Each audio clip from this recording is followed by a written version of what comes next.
everybody. Welcome to another edition of the Capitol Rundown. I am State Representative David Rutigliano. I have the honor and pleasure of being here with two of our younger state representatives, Representative Zullo, who represents the good town of East Haven, and Representative Tony Scott, who is Monroe, Easton, and Trumbull. Welcome, gentlemen. Thank you. And we're neighbors. And we're neighbors, that's right. So you guys were just part of a really big bill that passed up here, 5002. It was basically the housing bill. It was this big Frankenstein bill of a million bills. I know that you are the ranking member of the Housing Committee, and you're the ranking member of the Development Committee, Planning and Development Committee. So it was your basic responsibility to go over the portions of the bill. As you know, in your own districts, and what we hear all the time is, how did the bill, this gigantic housing bill, affect our local municipalities? And I was just hoping that we can go through it. Yeah. And this is the thing, I've been ranking member now in housing for 3 years, and the way these bills get put together, Frankenstein is a great word, this mix and match of all different kind of bills get thrown into these big omnibus, these big aircraft carriers, and to be honest, it makes it very difficult for us to go through. I mean, yesterday we had five different, or 2 days ago we had 5 different committees had bills within that one bill. It just makes it really difficult to go through, and so people understand. I don't think a lot of people understand what's truly in the bill. For example, you see articles being written 2-3 days later finally about this union, the union part of it. That's right. It's really a give back to the union. They're giving money to the unions as part of this bill. You know, I didn't realize until I read the article, and I was in here listening to the debate, was the unions now can invest in housing projects, right? So I thought, okay, they're going to invest, they're going to get paid like every other investor. No. The state's almost subsidizing their investment. How does that work exactly? Yeah, up to 50% they can potentially get. The Department of Housing is going to give them a grant. They're going to go out and buy a property. Let's say they buy it for $2 million. $1 million is going to come from the state. Their pensions get put in for $1 million. Now they have this $2 million property and they own it. State of Connecticut has nothing to do with it anymore. They go and 10 years later, that property becomes a $10 million property. They sell it. They keep all $10 million. All they had to do is invest that $1 million. Does the state even get back its initial investment? No. It's outrageous. It is. It's a pure give back to the unions is what it is. Yep. And imagine that was born from the bill that when it came through your committee first, how many lines did it have? How many words did it have? Yeah, so 5002 had 10 lines and 91 words in it. That's what passed out of committee. And what eventually passed out of the House? Yeah, eventually passed out of 92 pages with multiple amendments. Yes. Any idea how many lines were on it? I think it was 2,700 or 2,800 lines. 2,800 lines. Yeah. And so essentially they used a vacant bill, what we call a dummy bill up here, and they ran it through every committee to meet our requirement that it gets a public hearing, but they didn't populate it until it hit the floor. Yeah. It's shocked. So what else in that bill, the union thing is outrageous, but would affect our municipality, the town of East Haven, the town of Trumbull and Monroe? What does it affect? Does it take away local control as far as development goes? Yeah. You want to talk about the commercial to residential piece? Yeah, absolutely. I mean, listen, it does a lot of things. But among many of them is it allows developers to convert commercial properties to residential uses as of right. And as of right means? As of right is a terrifying concept. What it really means is without any input, without any public hearings. Right now, if you want to do a development like a zoning development, you come to the zoning department, you submit your application, and then it gets docketed for a public hearing, right? Because you're building so many numbers of units, the public should have an input, some say in it. It's going to impact their neighborhoods. Right. As of right just means that your local zoning administrator, who's not elected, has no accountability to the public, looks over those 500 pages of documents and puts their stamp of approval on it, and that developer goes and builds those units. So essentially what you're doing is that the town could have a commercial zone, which means commercial and industrial or whatever, and now it could immediately just become a residential zone. They don't even have to go in front of the planning and zoning board of the local municipality. It's just approved. It's just approved by your local zoning administrator. Is it also true that they took away any of the parking requirements that go along with it? And then a second part of that bill, which is really, really awful, is that it gets rid of minimum mandatory parking requirements. And the easy way to conceptualize that is, let's say you have a big box retailer, a very busy restaurant that wants to come into your town, and you know that entity is going to create a lot of traffic. They need a lot of parking spaces. Under the very first version of that bill, that commercial entity would have been able to come in and not have any parking. There would be no minimum mandatory parking for that. Thankfully, thanks to at least some of our advocacy, we were able to get that part taken out. But still now, for some of these residential pieces, you could go build up to 24 units, I believe, of housing and provide zero parking for it. Just rely on the on-street parking.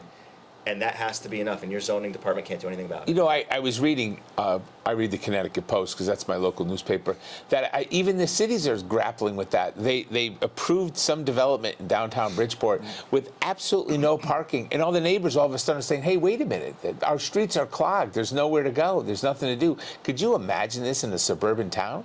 Can't work. It can't work. There's no parking garages. There's very little on-street parking to make that work. I mean, if Bridgeport's complaining about this, and their city council people came up to Hartford and complained right to leadership, they brushed them aside. To be honest, that's dangerous. If Bridgeport can't handle, how are these smaller towns and municipalities going to deal with it? Right.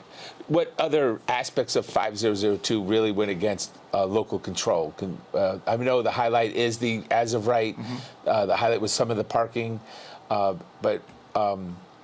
Are there minimums in there? Are there like sort of mandatory things that towns have to do to meet some requirement? I had heard that they're sort of giving us a minimum number of units that we have to build in order to, I don't know if you could speak about Trumbull and East Haven, how many additional units your municipality has to absorb. Yeah, so it's called fair share is really what it is. We voted on it 2 years ago, the concept, and now it's back again in the legislature. And really what it is forcing a number on your town and your community of how many affordable units you need to have. There's a set number in town, in the state. They want like 120,000 affordable units built in the state, and they're going to sign every single town, 169 of them, to figure out what your number is. So for example, town of Easton, which is right next to our neighbors of ours, they have 7,500 people in the entire town. That's their population. Right. The number that came back on this very comical report that came back is they were supposed to have 1,200 affordable units. 1,200 affordable units.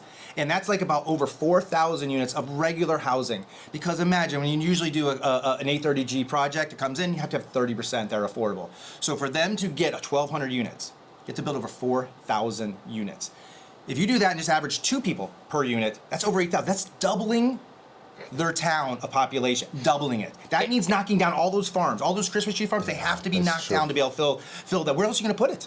There's nowhere else to put it in this town of Easton. So a town like Easton would be destroyed if this goes through. You mean the city of East Haven? Yeah, that would be the city of East Haven. Exactly. It is outrageous that they would literally double the size of a town in apartments. And we're not talking, I struggle with this issue sometimes. I think to myself, well, listen, should we be against duplexes or triplexes? What a way to build wealth, right? Somebody owns half the house, rents the other half the house. They could put a family member in that other half of the house.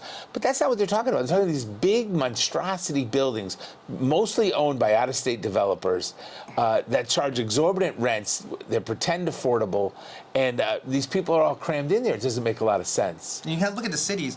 The governor came out earlier this year talking about how the cities are down 50% in the population they should be.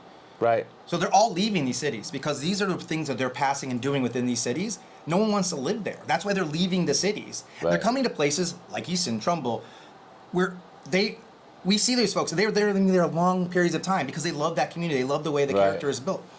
People are leaving the cities to come here, and now they're going to try to change those rules and laws in those towns from Hartford and not let the local zoning officials make those decisions. It's really a shame. What other aspects of the bill took away local control? I didn't know if you could highlight another one. I know the parking, I know the minimum, the fair share requirements. I had heard there's a live, work, ride, or whatever the heck that's called. Sure. If you can go over that and what that does to a municipality.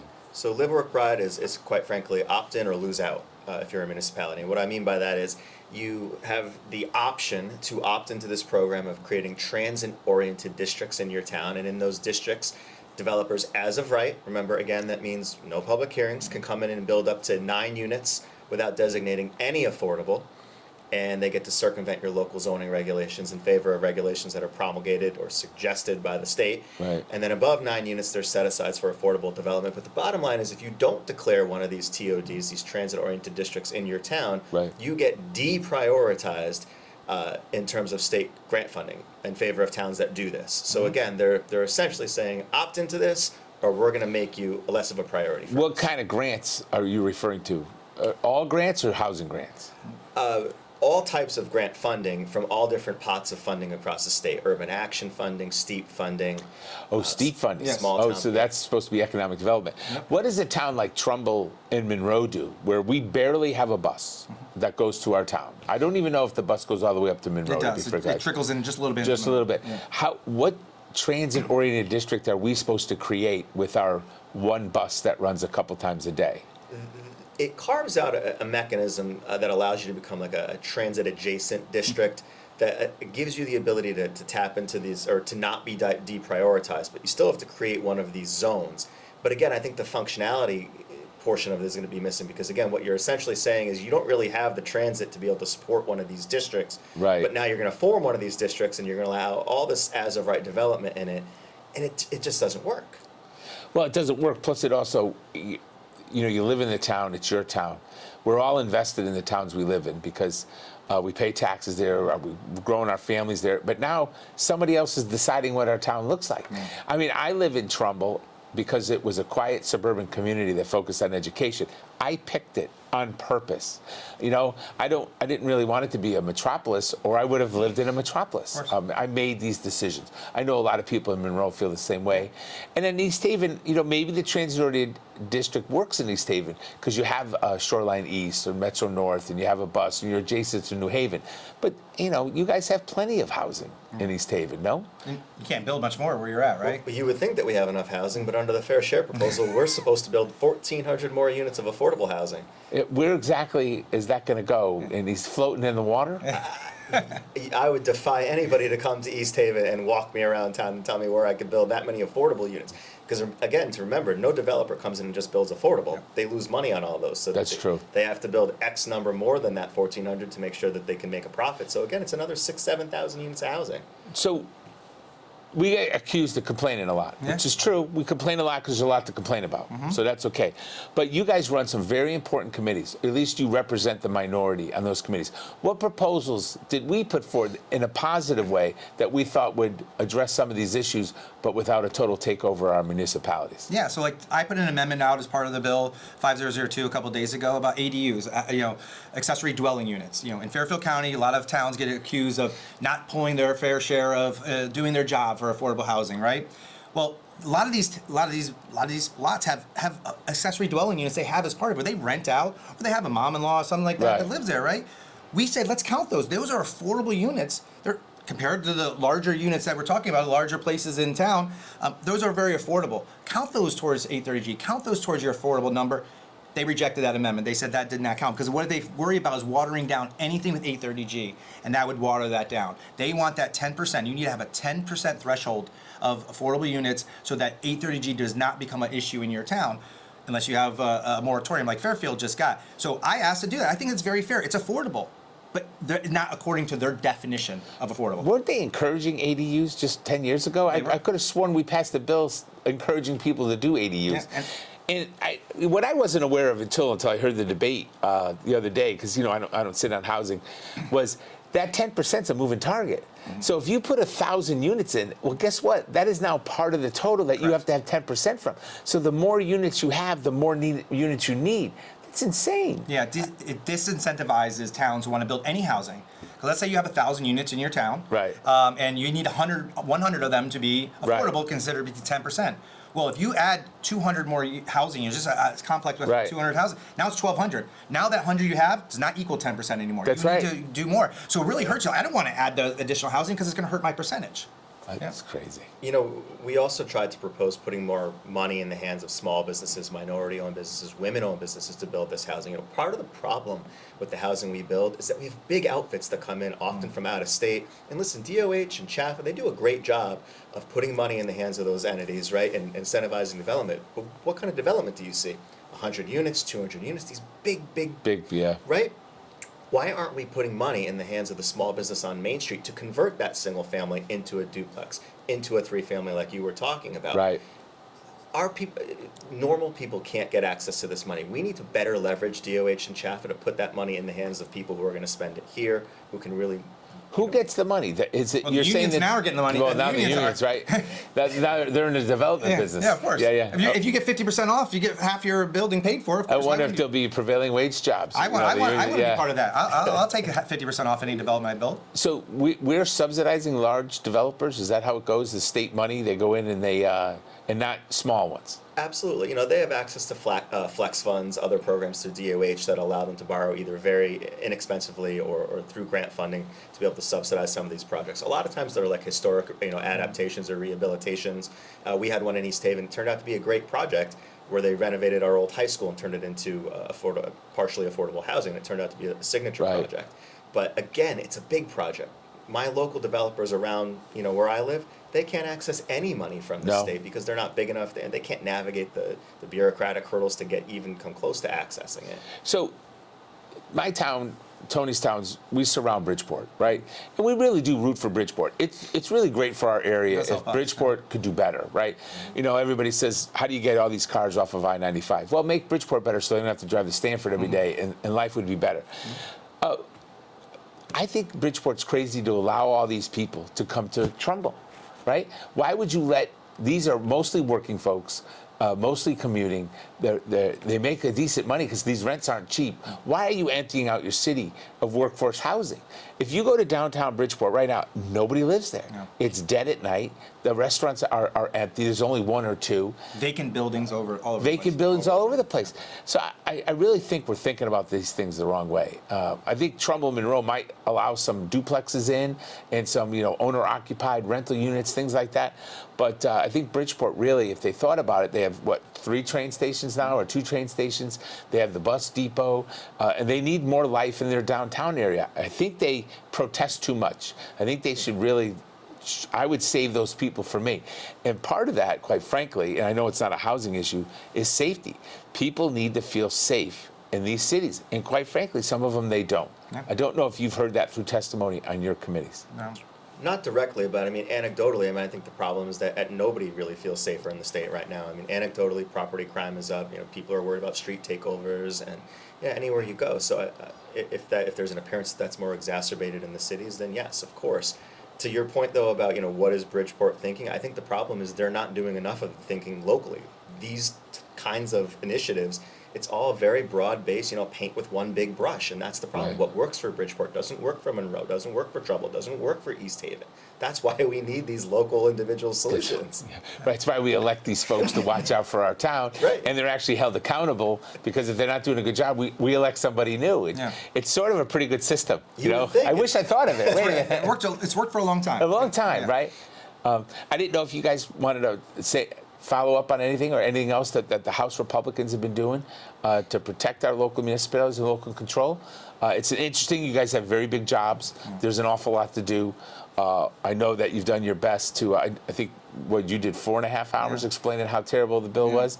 And I know Joe did probably one of the better Seinfeld references on the floor, a little bit of legendary. Yeah. I didn't know if you had any suggestions going forward, what folks can do to sort of protect their own town. I tell you what, use your voice. You use your voice, talk to your legislators. There was 18 Democrats that realized how bad of a bill it was and voted no. There's 18, but we need more than that. Right. And if they're not listening to you, make sure you're organizing and do what they do. Organize, speak out. And if they're not doing what you guys want, vote them out. Get some folks in there that are going to have like-minded and understand what the damage is going to be done to the communities, not just short-term, but long-term. Yeah, no, this is proof elections have consequences, and what you're seeing, that was borne out the other day is the fact that the majority had additional insulation on this vote. This vote wouldn't have gone the same way in prior years with slimmer majorities. Yeah. And I agree with you entirely. People have to get excited about this and get involved. People get irritated, they get bothered when the development is actually proposed and they go to their local zoning board to actually oppose it. Well, now's the time to be opposing these concepts before they actually see these projects popping up. I agree. So we're going to try to keep getting the Republican message out there. This is another edition of Capitol Rundown. Please like and subscribe, and in the comments, see if you want to hear about a new subject.